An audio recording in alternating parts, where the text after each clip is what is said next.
1,000 people used to live in this block in northern Syria. 800 of them are now dead. Mustafa al-Muwawi spent 22 hours under this rubble with his wife and 3 children. He got rescuers' attention by banging on the debris.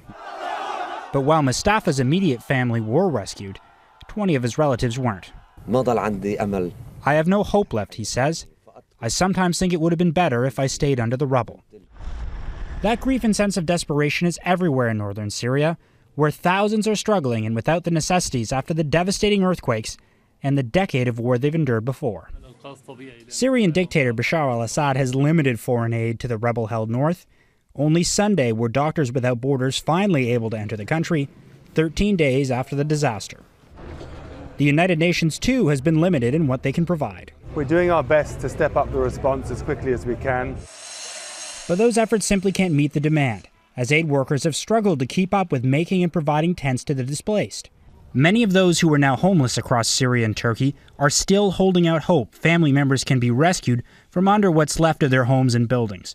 But Sunday also brought a grim reality. By nightfall, the active search for survivors is set to end across most of Turkey. Those not yet accounted for, presumed dead. As time goes on, there's no question that the likelihood of finding survivors becomes vanishingly small. So it's a reasonable response, I think. U.S. Secretary of State Antony Blinken toured the damage over Turkey, promising $100 million in additional aid for the region. When you see the extent of the damage, the number of buildings, the number of apartments, the number of homes that have been destroyed, it's going to take a massive effort to rebuild.